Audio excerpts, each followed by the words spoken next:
আজকে আমরা শুরু করব হচ্ছে measures of dispersion. Measures of dispersion. Sir আপনাদের এখন ভোলা হয়ে যায় কেন মাঝে মাঝে? হ্যাঁ স্যার ভোলা হয়ে যাচ্ছে। ঠিক হয়ে যাবে।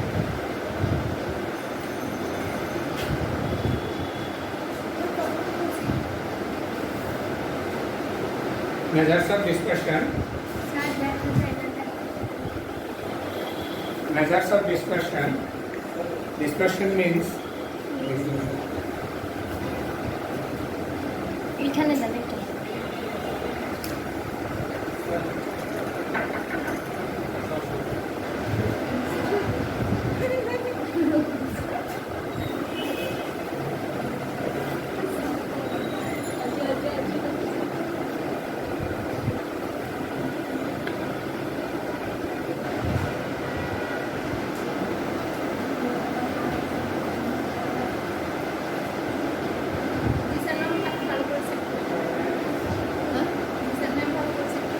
measures of dispersion. Dispersion কথাটার অর্থ হচ্ছে স্ক্যাটারনেস।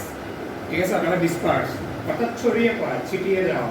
ঠিক আছে, আমরা এর আগে আমাদের যে মেজার্স অফ সেন্ট্রাল টেন্ডেন্সি আমরা করছি। সেন্ট্রাল টেন্ডেন্সিতে কি হয়, আমরা দেখছি যে এই যে আমাদের অবজারভেশনগুলো অর্থাৎ এ সেট অফ ডাটা কিভাবে একটা মানের মধ্যমা একটা সেন্ট্রাল ভ্যালুর উপর কিভাবে এগ্রিগেট করে থাকে, অর্থাৎ পুঞ্জীভূত হয়ে থাকে, একসাথে থাকতে চাওয়ার চেষ্টা করে। এখন আমাদের ডিসপারশনে হচ্ছে কি স্কেটারনেস, অর্থাৎ এটা কি ছড়িয়ে ছিটিয়ে পড়া, অর্থাৎ মানগুলা সেন্ট্রাল ভ্যালু থেকে কোথায় ছড়িয়ে ছিটিয়ে পড়া, যে সেন্ট্রাল ভ্যালুগুলো আছে সেই সেন্ট্রাল ভ্যালু থেকে অন্যান্য যে মানগুলো সেগুলো কতটুকু দূরত্বে অবস্থান করে অথবা কতটুকু ছড়িয়ে ছিটিয়ে আছে সেটাকে বলা হচ্ছে ডিসপারশন। ঠিক আছে, ডিসপারশন মিন্স হচ্ছে স্ক্যাটারনেস। বাউলি বলতেছেন dispersion is a measure of the variations of the items. কোন একটা ভেরিয়েবলে যে অবজারভেশনগুলো আছে অথবা ভ্যালুগুলো আছে সেগুলো সেন্ট্রাল ভ্যালু থেকে কতটুকু দূরত্বে আছে, ভেরিয়েশনটা কতটুকু। ভেরিয়েশন বলতে অ্যাভারেজ ডিসটেন্স।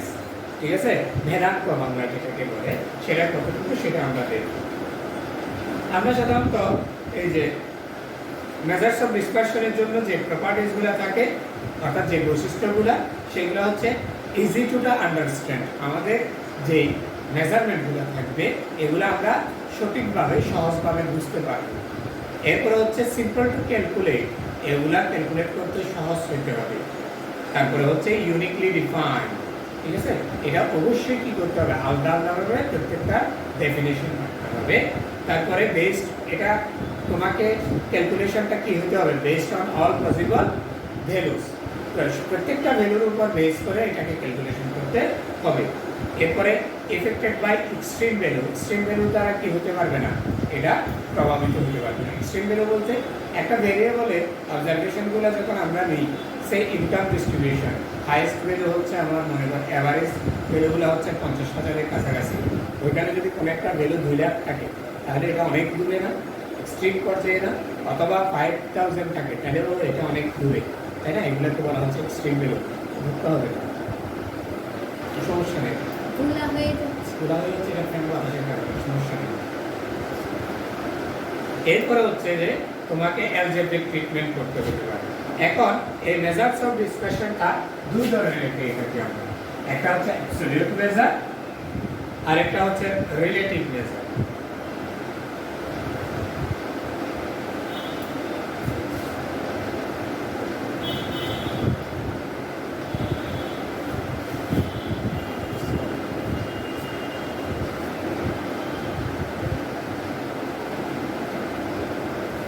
অ্যাবসলিউট মেজার অর্থাৎ একদম একটা পুরো সংখ্যা, একটা মান, আর একটা হচ্ছে রিলেটিভ মেজার, আপেক্ষিক মেজার যেটা বলা হয়। যে অ্যাবসলিউট মেজারগুলো কি কি, রেঞ্জ,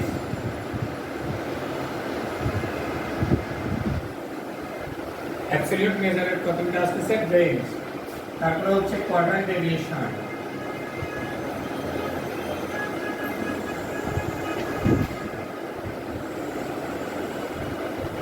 mean deviation,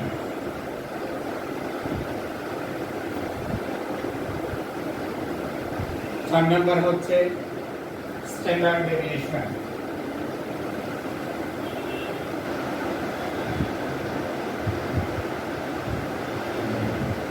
মিন ডেভিয়েশন 3টা এবং মিন এবং median sorry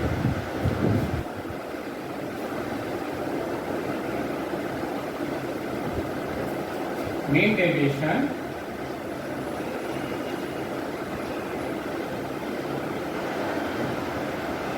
about mean about median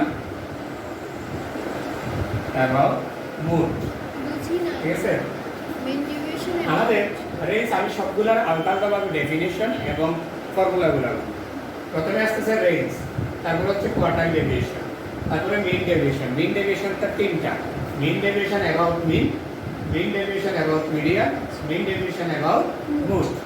এরপর হচ্ছে স্ট্যান্ডার্ড ডেভিয়েশন। এরপরে রিলেটিভ মেজার যেগুলো আছে সেগুলো হচ্ছে coefficient of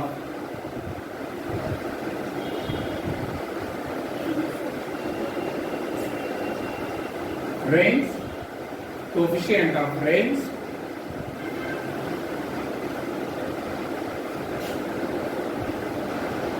coefficient of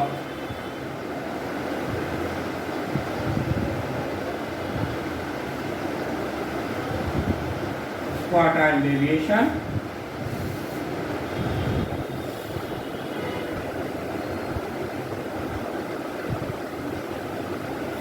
coefficient of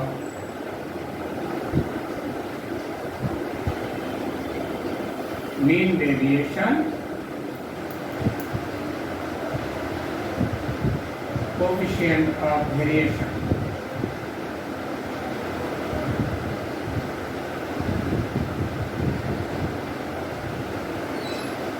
अथवा variance.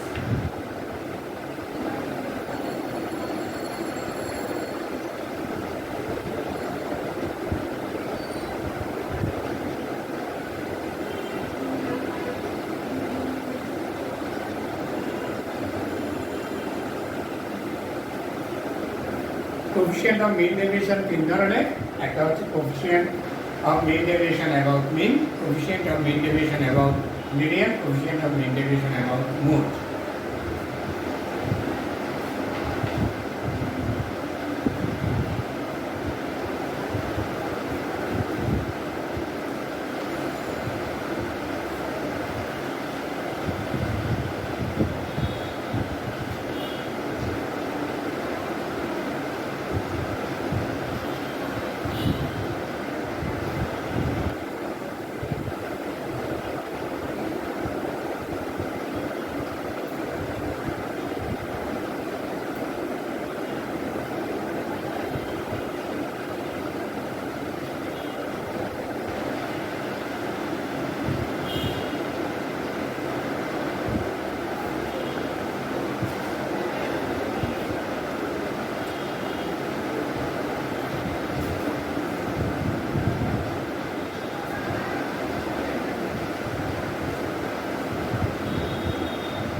দেখো আমরা ডাটাগুলোর বলতেছি কি ডিসপারশন। ডিসপারশনটা কি বলতেছি?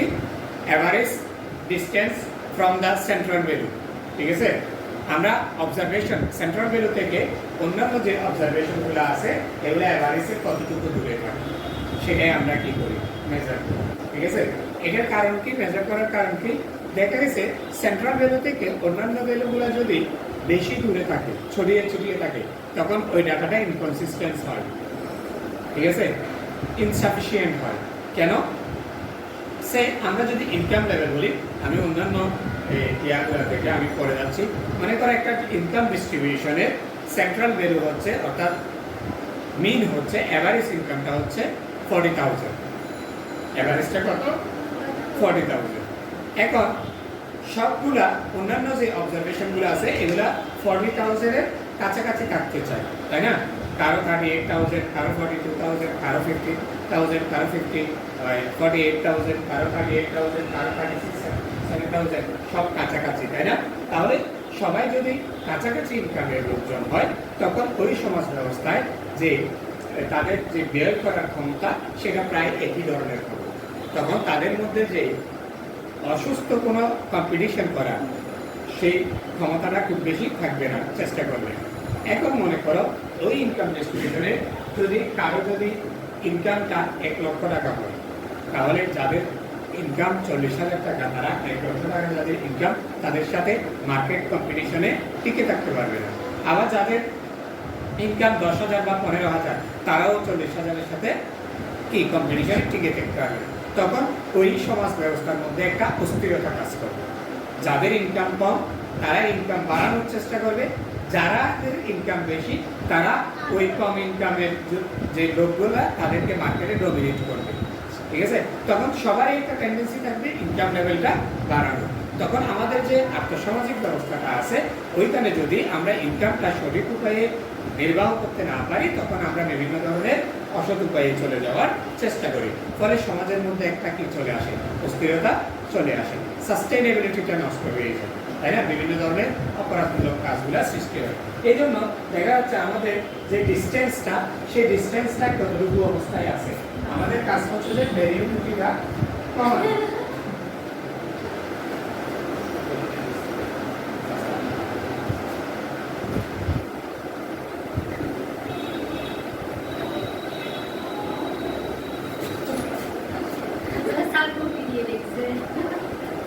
তাহলে আমরা বলতেছি কি যে হচ্ছে আমাদের যে ইনকনসিস্টেন্সি আছে অথবা যে ইনসাফিসিয়েন্ট প্রবলেমগুলো আছে, আমাদের ভেরিয়েবিলিটিটা, এই যে দূরত্বটা যদি বেশি হয়, যে সেটা ইনকামের ক্ষেত্রে হতে পারে, সেলসের ক্ষেত্রে হতে পারে, প্রোডাকশনের ক্ষেত্রে হতে পারে, আমাদের বিজনেসের ক্ষেত্রে, সাস্টেইনেবিলিটিটার ক্ষেত্রে আমাদের সবগুলা অপটিমাইজেশন।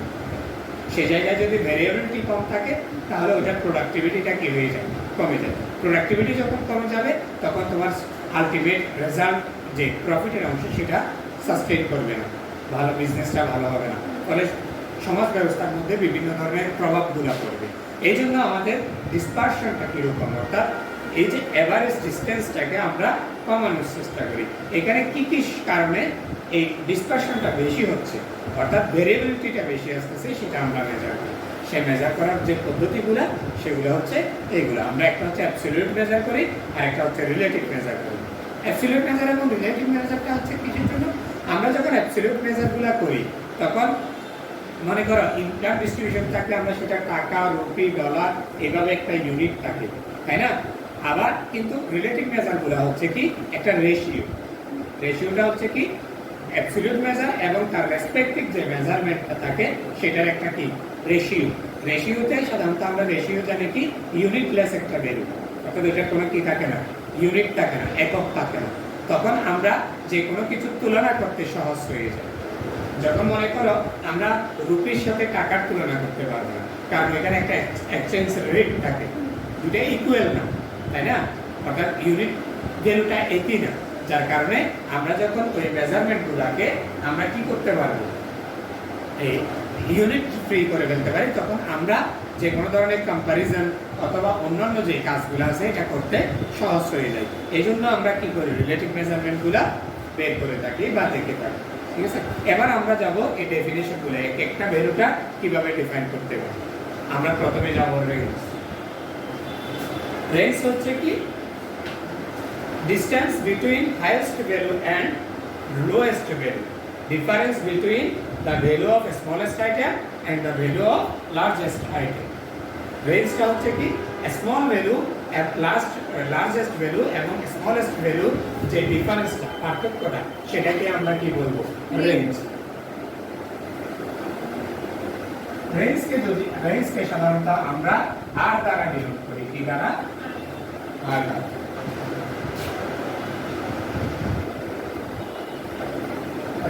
রেঞ্জকে আর দ্বারা প্রকাশ করলে আর ইকুয়াল টু হচ্ছে আমরা x max minus x min অর্থাৎ আমরা ভেরিয়েবলটাকে যদি x দ্বারা ডিনোট করি সেক্ষেত্রে আমরা ম্যাক্সিমাম x থেকে মিনিমাম x টা আমরা মাইনাস করলে ডিফারেন্সটাই হচ্ছে আমার কি রেঞ্জ। রেঞ্জ। অথবা এটাকে এভাবেও লেখা যায় r ইকুয়াল হচ্ছে highest value minus lowest value. ঠিক আছে, এইভাবেও লেখা যায়, যেভাবে লেখে কোনো সমস্যা নেই। ঠিক আছে, অথবা এটা কিন্তু আমরা একটা পরমাণুর চিহ্ন অনেক সময় ব্যবহার করি যাতে সেটা কি হয় অ্যাবসলিউট ভ্যালু পাওয়া যায়। বুঝে গেছে? জি। অর্থাৎ আমাদের মডুলাস ভ্যালুগুলো যে ধনাত্মক অথবা ঋণাত্মক থাকবে না, শুধু মান, এটা হচ্ছে রেঞ্জ। ক্লিয়ার? রেঞ্জের কারণ সমস্যা আছে। এরপরে যেটা আছে সেটা হচ্ছে কোয়ার্টাইল ডেভিয়েশন। কোয়ার্টাইলটা আমরা কি করছি, কোয়ার্টাইলটা আমরা করে আসছি না সেন্ট্রাল টেন্ডেন্সিতে। কোয়ার্টাইলটা হচ্ছে একটা ডাটাকে যদি আমরা 4টা ভাগে বিভক্ত করি তখন আমাদের 4টা ভাগে বিভক্ত করলে পরে ওইখান থেকে ওই 4 ভাগের যে মেজারমেন্টগুলো সেগুলো হচ্ছে কোয়ার্টাইল। আমরা 3টা কোয়ার্টাইল পাই, first quartile, second quartile, third quartile. তাহলে আমাদের লোয়েস্ট কোয়ার্টাইল হচ্ছে ফার্স্ট, হাইয়েস্ট কোয়ার্টাইল হচ্ছে কি থার্ড। এই ফার্স্ট এবং থার্ড কোয়ার্টাইলের যে ডিফারেন্স সেটাকে বলা হয় কোয়ার্টাইল ডেভিয়েশন। ডেভিয়েশন মিন্স হচ্ছে ডিফারেন্স, ডিসটেন্স, পার্থক্য। ঠিক আছে, বিচ্যুতি যেটা আপনাকে বলি।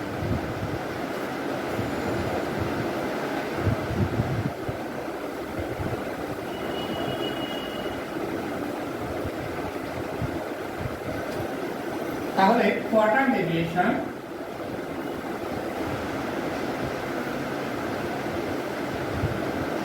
এটাকে আমরা QD দ্বারা প্রকাশ করি, ইকুয়াল হচ্ছে Q3 minus Q1 divided by 2। ঠিক আছে, এটা হচ্ছে আমাদের quartile deviation. Q1 Q3 is first quartile and third quartile respectively। ঠিক আছে,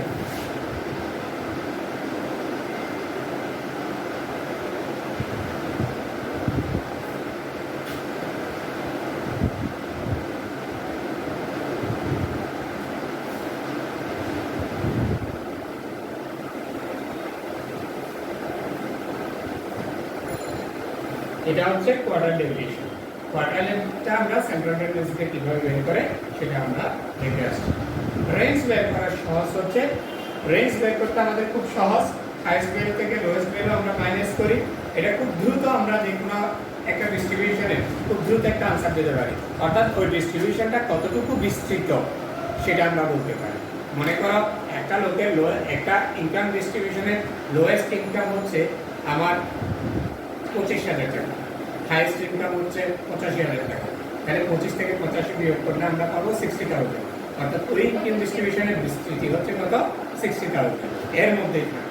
ঠিক আছে, এটা তারপর হচ্ছে যে কোনো প্রবলেমের জন্য আমরা খুব দ্রুত এটাকে বের করতে পারি, কিন্তু এটা খুব ভালো একটা মেজারমেন্ট দেয় না। এটা সবগুলা মেজারমেন্টের উপর বেস, সবগুলা অবজারভেশনের উপর বেস করে আমরা করি না, শুধুমাত্র হাইয়েস্ট লোয়েস্টের উপর বেস করে আমরা রেঞ্জটা বের করি, তাই না? তাহলে যার কারণে এটাকে খুব বেশি কি বলা যায় না, ভালো মেজারমেন্ট বলা যায় না। আবার এটা এক্সট্রিম ভ্যালু দ্বারা এফেক্টেড হয়, সবচেয়ে ছোট সবচেয়ে বড় ওটা দ্বারা এফেক্টেড হচ্ছে না, যে মধ্য ভ্যালুগুলোর উপর নির্ভর করতেছে না, যার কারণে এটা ছোট এবং বড় মানগুলোর উপর নির্ভর করতেছে। রেঞ্জের মানটা ছোট হবে কি বড় হবে, এই জন্য স্ট্রিং ভ্যালু দ্বারা এটা কি হয় এফেক্টেড থাকে। ঠিক আছে, ডেভিয়েশনের ক্ষেত্রে আমাদের সুবিধা হচ্ছে এটাও আমরা খুব সহজে বের করে ফেলতে পারি, কিন্তু অসুবিধাটা হচ্ছে আমরা এখানে সেন্ট্রাল 50% ভ্যালু নিয়ে কাজ করি, তাই না? Q1 হচ্ছে কত 25%, Q3 কত 75%। তাহলে আমরা Q3 থেকে Q1 বাদ দিলে আমরা মাঝখানে 50% এর কথা বলতে পারতেছি। বাকি শুরুর 25%, শেষের 25% এর ব্যাপারে আমরা খুব বেশি কোনো ইনফরমেশন দিচ্ছি। এরপরে যেটা আছে মিন ডেভিয়েশন। ঠিক আছে, মিন ডেভিয়েশন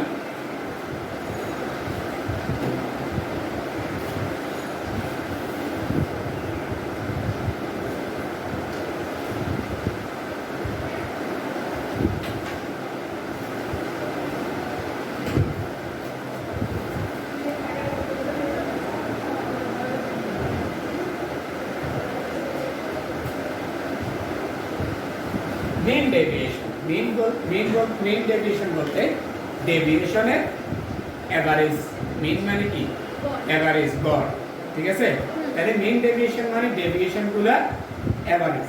যদি আমি একটু করে তোমাকে দেখাই, এটা যদি সেন্ট্রাল ভ্যালু হয় তাহলে অন্যান্য অবজারভেশনগুলো এভাবে থাকবে, হ্যাঁ স্যার গড় বিচ্যুতি। তাহলে গড় বিচ্যুতি এভাবে থাকবে। এটা হচ্ছে সেন্ট্রাল ভ্যালু। তাহলে এই সেন্ট্রাল ভ্যালু থেকে এই অবজারভেশনে একটা দূরত্ব আছে, এই অবজারভেশনে একটা দূরত্ব আছে, এই অবজারভেশনে একটা দূরত্ব আছে, এই অবজারভেশনে প্রত্যেকটা অবজারভেশনে একটা দূরত্ব আছে না? এই দূরত্বগুলোকে আমরা এভারেজ করলে যেটা পাবো সেটাই হচ্ছে কি মিন ডেভিয়েশন। ঠিক আছে, mean deviation is the average distance from central value of all other observations. ঠিক আছে, অন্যান্য সেন্ট্রাল ভ্যালু থেকে সব অবজারভেশনের যে গড় দূরত্বটা সেটাকে আমরা বলি মিন ডেভিয়েশন। ক্লিয়ার? তাহলে আমরা দূরত্বটা আমরা নির্ণয় করি xi - a, এটার মান আমি পরে বলতেছি। এটাকে আমরা সামেশন করব ডিভাইডেড বাই n। ঠিক আছে, আমার এখানে n সংখ্যক অবজারভেশন আছে। এই n সংখ্যক অবজারভেশনের সেন্ট্রাল ভ্যালু থেকে প্রত্যেকটার আমরা দূরত্বটা পরিমাপ করব। দূরত্ব আমরা কিভাবে পরিমাপ করি? ওই সেন্ট্রাল ভ্যালু থেকে xi থেকে সেন্ট্রাল ভ্যালুটা কি করব? মাইনাস করব। মাইনাস করে তার সামেশন দিব। সামেশন মানে কি? ওই দূরত্বগুলোর যোগফল। সেটাকে যদি n দ্বারা ভাগ করি তাহলে গড়টা পাওয়া যাচ্ছে, দূরত্বের গড়। ক্লিয়ার? এখানে এটা কি? এখানে এটাকে আমরা বলতে পারবো mean, median, mode. Mean, median, mode. আমরা যখন মিন থেকে বের করি তখন মিন ডেভিয়েশন অ্যাবাউট মিন, আর মিডিয়ান থেকে বের করলে মিন ডেভিয়েশন অ্যাবাউট মিডিয়ান। ঠিক আছে, এখন যদি আমাদের ফ্রিকোয়েন্সি, এটা হচ্ছে আনগ্রুপড ডাটার ক্ষেত্রে, যদি গ্রুপড ডাটা হয়, এটা আনগ্রুপড ডাটা। হ্যাঁ, গ্রুপড ডাটা দেওয়া থাকলে mean deviation about a equal summation fi xi minus a divided by n, where a equal হচ্ছে x বার মিডিয়ান মোড। এইভাবে আমরা লিখতে পারি। তাহলে আমি এবার আলাদাভাবে তোমাকে লিখে দিচ্ছি। বানান ভুল হয়েছে। গ্রুপড ডাটা,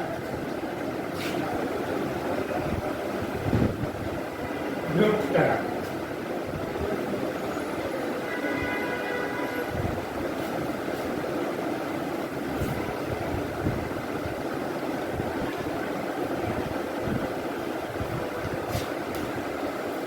তাহলে যদি এরকম হয় মিন ডেভিয়েশন, এটা হচ্ছে একসাথে লিখছি সবগুলো, তাই না? মিন ডেভিয়েশন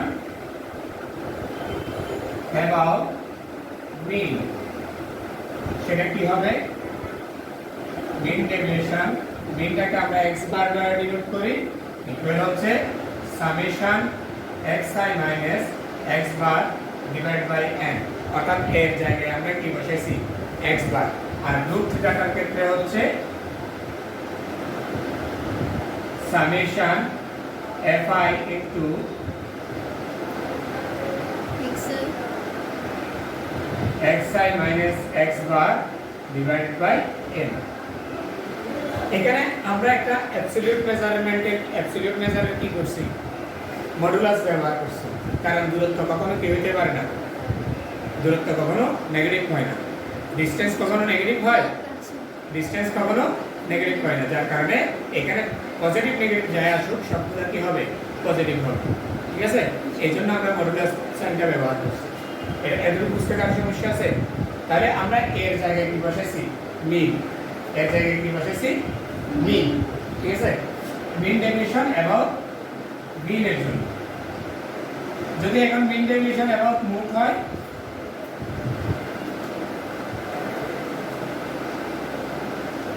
x বারের জায়গায় m, x বারের জায়গায় মোড হবে। মিডিয়ান বলছে না আমি। মিডিয়ান হবে, mi হবে summation xi minus median divide by n, আর এটা হবে summation fi into xi minus median divided by n। আর মিন ডেভিয়েশন অ্যাবাউট মোড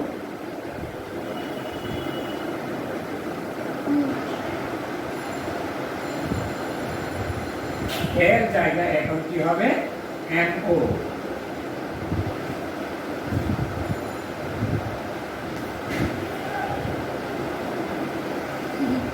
মোট ডিভাইডেড বাই n যদি গ্রুপ ডাটা হয় fi xi minus mode divided by n এটাই হচ্ছে আমাদের আলাদা আলাদা। প্রথমে আমি একসাথে দেখাইছি, এবার আলাদা আলাদা ভাবে দেখাইছি। স্যার একটু ছোট একটু বড় কেন? আচ্ছা, এটা হচ্ছে যে নাম্বার অফ অবজারভেশন, এটাও নাম্বার অফ অবজারভেশন। আমরা যখন ফ্রিকোয়েন্সিটাকে সাম করি তখন ক্যাপিটাল এন দ্বারা প্রকাশ করি। যদি তুমি সবগুলো স্মল এন দ্বারা প্রকাশ করতে চাও তাহলে কোনো অসুবিধা নেই, কোনো ঝামেলা নেই, করতে পারবা। বুঝে গেছে?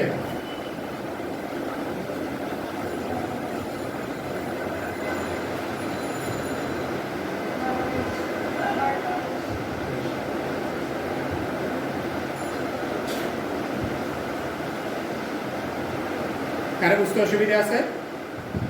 এরপরে যাব আমরা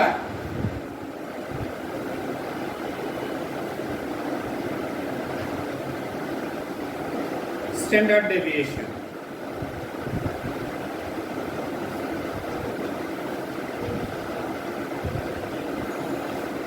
আমরা যে এখানে যে ডিসটেন্সগুলো আমরা ব্যবহার করতেছি, বের করতেছি, সেটা হচ্ছে অ্যাবসলিউট ভ্যালু থেকে ওই ভ্যালু, মেজারমেন্ট থেকে ওই ভ্যালুটা মাইনাস করি।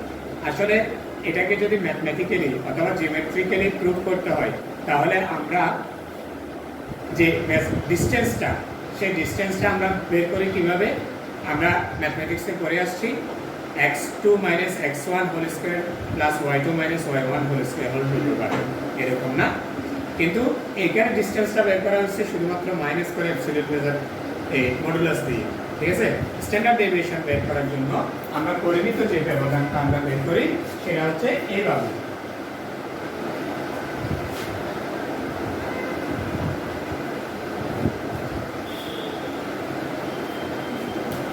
স্ট্যান্ডার্ড ডেভিয়েশন এটাকে সাধারণত সিগমা দ্বারা প্রকাশ করা হয়। কি দ্বারা? সিগমা। ঠিক আছে? এটাকে বলা হয় সিগমা। সেটা হচ্ছে summation xi minus x bar whole square divided by n whole root over. আর গ্রুপ ডাটা যদি হয় sigma equal root over summation fi xi minus x bar divided by capital N। অর্থাৎ গ্রুপ ডাটা থাকলে fi টা কি হবে? গুণ হবে। তাহলে আমরা স্কয়ার করে বর্গ কি করলাম? রুট করলাম, স্কয়ার করে স্কয়ার রুট করলাম এই ডিসটেন্সটা। এটা হচ্ছে কি স্ট্যান্ডার্ড ডেভিয়েশন বা পরিমিত ব্যবধান, যেটাকে আমরা বলি। হ্যাঁ, পরিমিত ব্যবধান, এটাকে বলা হয় সিগমা। ঠিক আছে? এটা হচ্ছে একটা গ্রিক বর্ণ।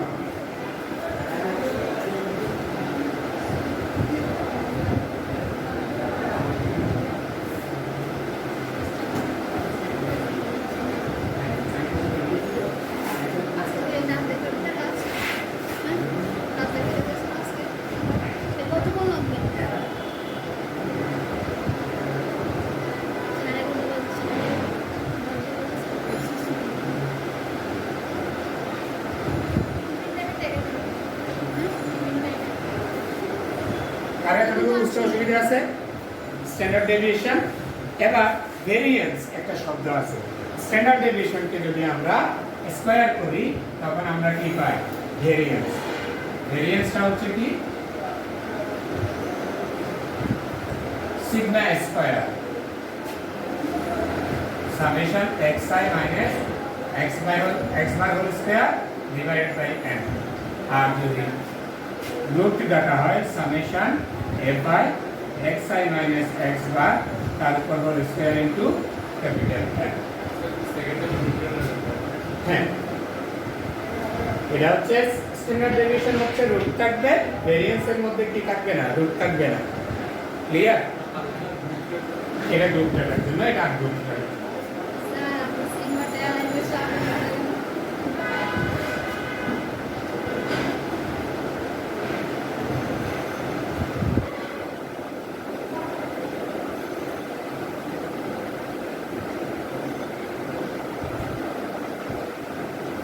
কেমনে আর কি জানি কত ডিজাইন করে ফেলছি।